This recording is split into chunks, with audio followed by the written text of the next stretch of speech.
Graça e paz, irmãos da Igreja Intamarineira, a minha eterna igreja. Queremos parabenizar todos vocês pelos 77 anos de existência, de organização eclesiástica. Trago o abraço da Igreja Pernambucana a todos vocês. Um abraço ao pastor Rinaldo, ao corpo de oficiais, todos os membros congregados. Nos sentimos honrados em poder celebrar o Senhor em gratidão nesses dias que estamos vivendo. Esperança foi um tema maravilhoso. Jesus, a nossa inabalável esperança, é um tema muito propício para esse nosso tempo. Lembrei do texto de Lamentações, capítulo 3, verso 21. Eu vou ler o texto, sair do texto, nunca mais voltar para o texto. É porque eu gostaria de fazer uma linha de pensamento sobre esperança aqui com vocês, até perpassando na Bíblia Sagrada por alguns temas que nos trazem esperança. E o texto de Lamentações diz: quero trazer à memória aquilo que pode me dar esperança. Na poesia italiana chamada Divina Comédia, o poeta Dante Alighieri, ele escreve o seguinte dentro dessa poesia: na porta do inferno está escrito: perdei, ó vós que entrais, toda a esperança. Na porta do inferno está escrito: perdei, ó vós que entrais, toda a esperança.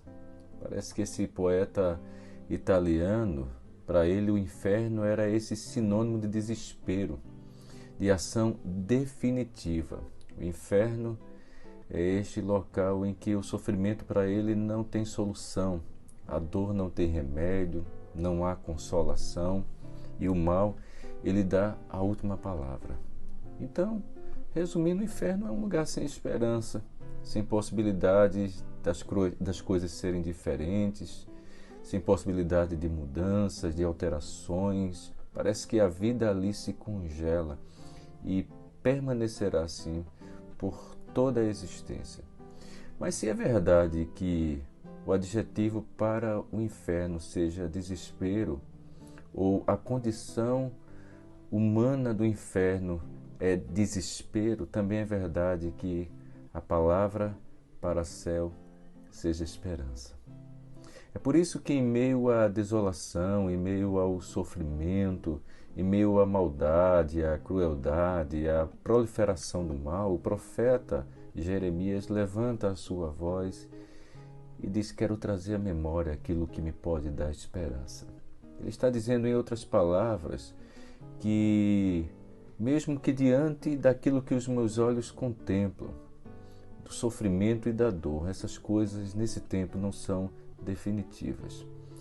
Ele está dizendo que esse sofrimento não irá durar para sempre, que essa dor não é eterna, que as coisas não precisam ficar da maneira que estão, não precisam continuar dessa forma.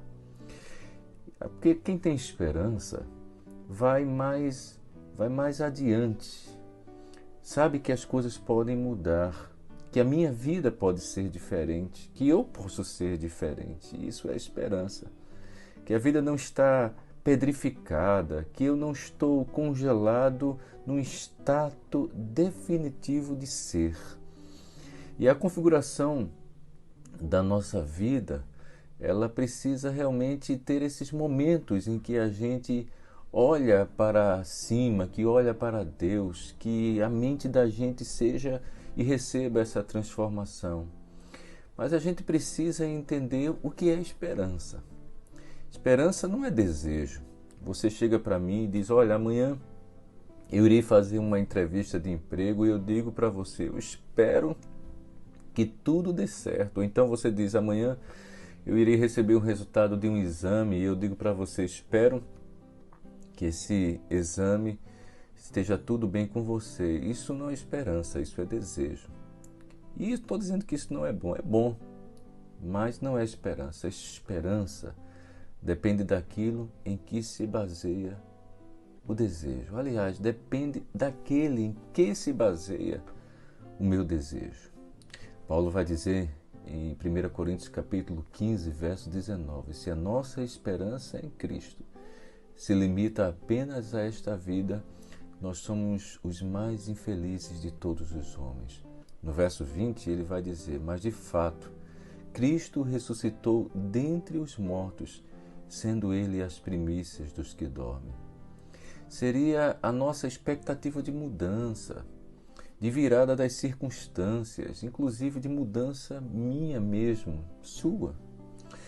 Por isso é que o salmista vai dizer lá no Salmo 121, eu levo os meus olhos para os montes, de onde me virá o socorro?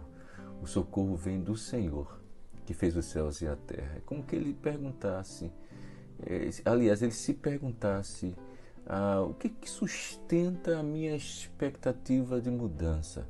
E ele vai dizer isso, é no Senhor, porque não sei se você sabe, mas na antiguidade se dizia que os montes, que as montanhas eram lugar de habitação dos deuses ou das divindades.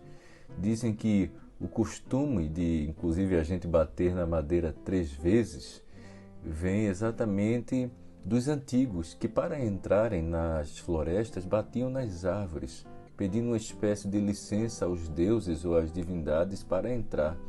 Então, quando o salmista ele diz esse texto, ele está dizendo, de onde vem o meu socorro? Dos deuses da floresta?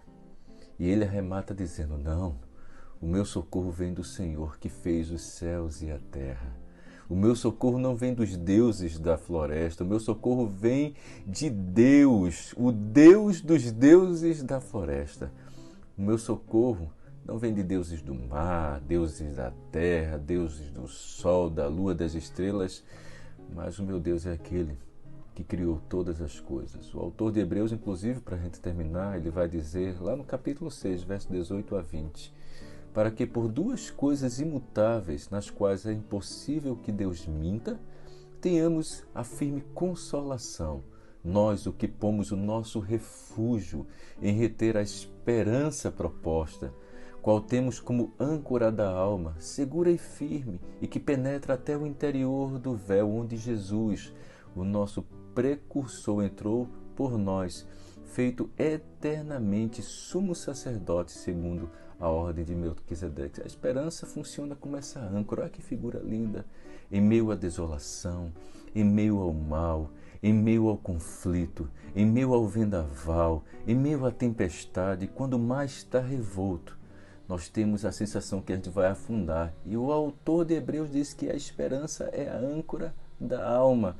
Essa âncora que foi lançada no trono de Deus. Nesse trono, Jesus está. Imagine uma âncora presa, enrolada ao trono da graça de Deus, e essa corrente, ela se estende até mim, aliás, até você, e a gente se agarra nela, porque ela está fincada no trono da graça. Jesus é a nossa esperança, é inabalável. Nada tira o Senhor do controle de todas as coisas. Confie no Senhor. Parabéns, igreja. Que vocês continuem tendo a esperança no Senhor de toda a vida. Amém.